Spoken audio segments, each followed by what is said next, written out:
For this drill, we're going to focus on our players' routes for the defensive zone coverage. And so I personally like to use more of a man-to-man system because this way I know everyone's accounted for and we're going to have protection in the right areas of the ice even if we do lose coverage for a split second. So with this drill, while it's not going to be played live or any type of simulation for a man-to-man coverage in the D zone, what we're going to work on here is the routes that we're going to take to pressure the puck carriers within our zone, and then allow our other players who should be staying with their man to shift properly to cover the proper areas of the ice so we're not exposed in the house. So for the drawing of this drill, green is going to be used to represent the player that's going to be attacking the puck, and then blue is going to be used to represent the players that shift to protect the new areas of the ice that are exposed when one player leaves a certain area to pressure the puck. So the drill is going to start on either side, it really doesn't matter. But on the coach's first whistle, D1 is going to attack, stop on puck. Again, we want to build habits here too, so a lot of young players have that tendency to skate straight on and then swipe and turn their back. So we want them to stop facing our cone here with a stick engaged on the cone and then toes and chest facing that cone as if they were going in to attack a player.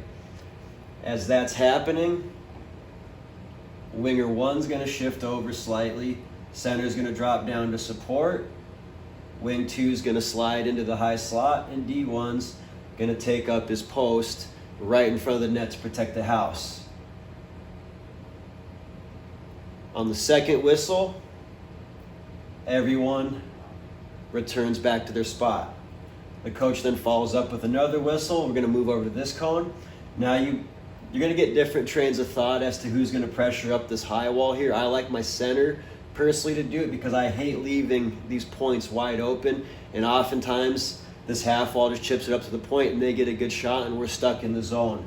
So our center is going to bust out quick and hard. Again, stopping stick at the cone, feet and shoulders facing. Wing 1's shifting over. D1's kind of shifting up and in a little bit. D2's shifting into the front of the net. And wing 2 is again shifting to the high slot. Everyone will stop, and then again on the following whistle, everyone returns back to their spots. And quick note, when we return back to the spot, I want everyone to skate backwards because we never want to turn our back onto the puck. So again, good habits. We come out attack, second whistle blows, we retreat back to our original spot, skating backwards so we keep the play in front of us. Once everyone's returned, we blow the whistle again. We come here, so wing 1's going to attack that top cone.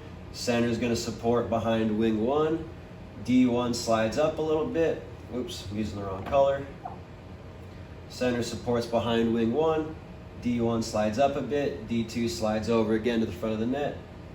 And wing 2 slides into the high slot. Now this is where there's going to be the only change in this drill.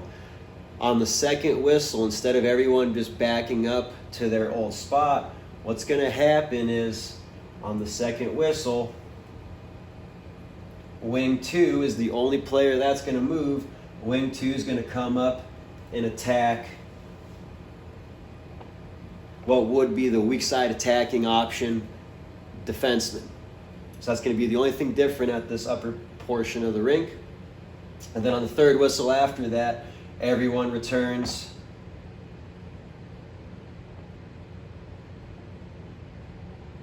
back to their old spots.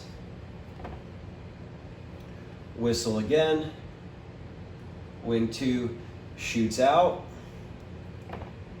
Center supports. Wing 1 slides across the slot.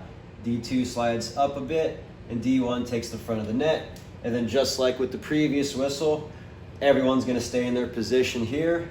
And then on the whistle, wing 1 is going to come up and attack the weak side option for the opponent.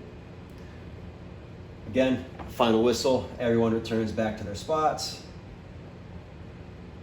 And I think you can get the picture from here. We move over to this cone and this cone. So wing 2, or center, flies out to the half wall. Wing 2 slides over. Wing 1 slides over. D2 moves up a little bit, D1 takes the front of the net, everyone returns, and then D2 goes out to play the corner, D1 slides, and everyone shifts as they're supposed to with the play. So one thing that's going to make this drill easier for younger players, especially at the squirt age, rather than bringing them up to the board and drawing all this out, they're not going to pay attention. So what's going to be more beneficial is to have a coach standing behind each cone. So that way everyone knows where we're going to apply the pressure to in a certain situation. And then there's no confusion about who's going to what cone. And then once everyone has practiced this drill multiple days, then we could remove the coach and work on the sequence in order.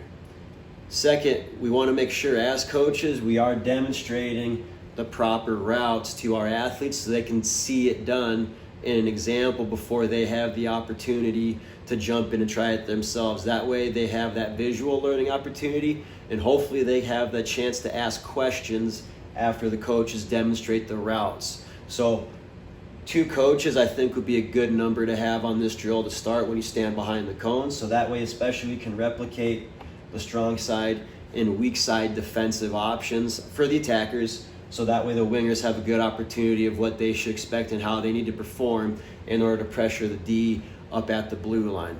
So this is going to be our D zone coverage, man-to-man pressure to